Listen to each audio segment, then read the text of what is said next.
Are we going to become data hoarders?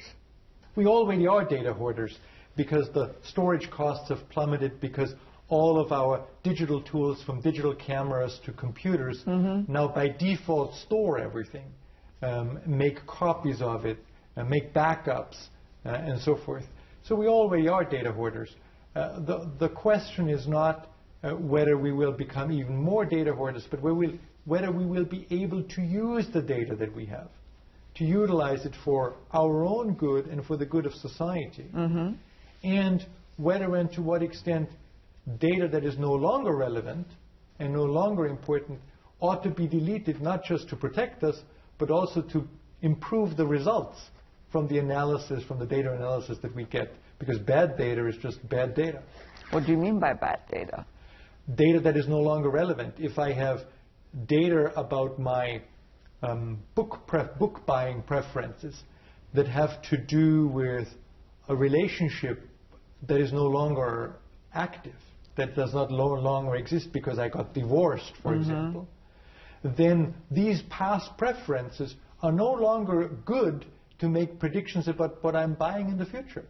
And so we need to make sure that the irrelevant data also gets deleted.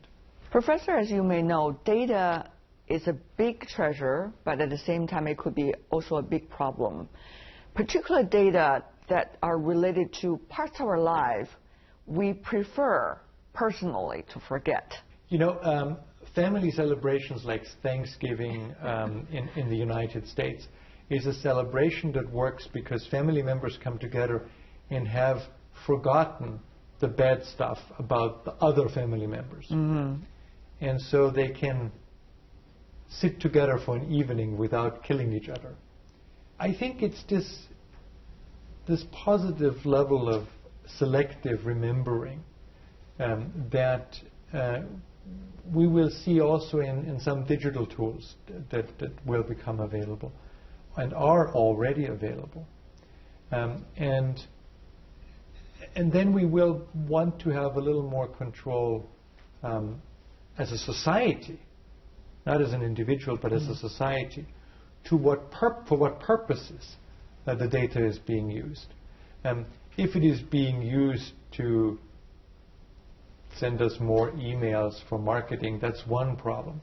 But if it is being used to predict whether or not we will become a criminal, or whether or not we will be good drivers, and therefore our car insurance goes up or down, these are other matters. And so we need to be quite careful. Can the individuals these days bargain at all in front of big data about their privacy? I believe individuals have a role to play in this, but with data processing becoming so complex and data gathering becoming so intransparent, what we really need is regulation, is government regulation. It's like with pharmaceutical drugs.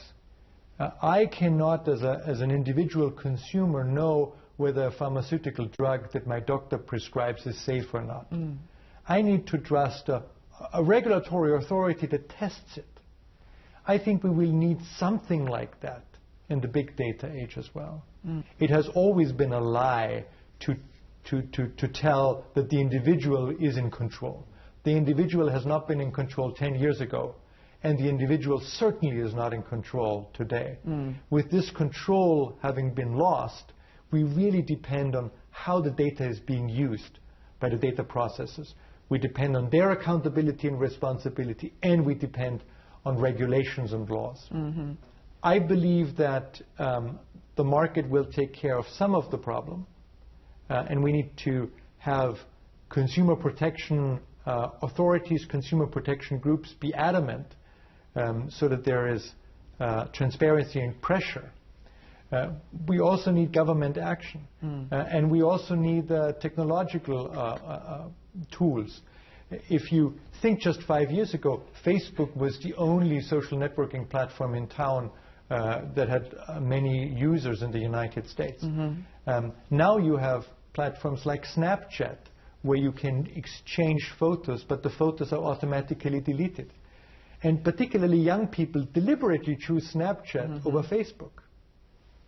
That tells me that if there is choice, real meaningful choice, people also know how to do it. But it's very hard to imagine any government or any company would do the self-censorship, because you see now the complaints about governments and companies as a result of Mr. Snowden, one individual's revelation. However, let's just imagine if he didn't talk about it in public, he didn't reveal it to the press, nobody knew. And therefore, the same practices goes on. There's no, in a way, soul searching among the governments. There's no searching among the companies either. Well, I think, with all due respect, I think that's not right. I think... What is right then? I think that in many of the large companies, there is a lot of soul searching. There is now a lot of pushback against the U.S. government. There is this acute sense that if they don't push back, they lose revenues. And there is a lot of a sense of opportunity in Europe and in Asia of competitors who say, look, come to us, because we are not in bed with the American government. That all creates economic pressures, also economic pressures on the U.S. government. So I think it was not in vain. And even though Snowden is fading, there is another whistleblower now. And there may be another whistleblower and another whistleblower. What all this brings is a realization that we need better laws, we need better constraints of what governments can do and perhaps also what businesses can do with the huge amounts of data that they collect. One final aspect of the issue is whether we can do it with global governance. No, I don't think it is. Why not? I think it would be an illusion to hope, it would be too idealistic to hope that 200 nations around the world, or even 100 nations around the world, could find consensus around values or principles where they differ significantly. And it's understandable. There's a lot of economic value involved. There's a lot of political power involved. And societies do differ in what they care about. The Germans may care more about privacy, and the Americans may care more about the First Amendment and the freedom of expression. That doesn't mean that Germany does not have a free press, and that doesn't mean that privacy isn't an issue in the United States. But there are different weights, there are different priorities put to these values.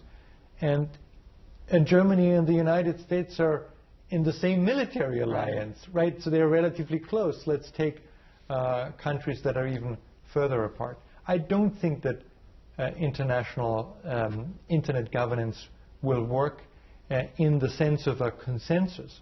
What will work is more sort of an ad hoc struggling through, where there will be consensus on certain areas. That consensus may not be permanent. That consensus may be temporary. But that will still give us an opportunity to move forward. Well, thank you, Professor. Now I learned life is not as easy as we thought it would be. Thank you. Thank you for being with us.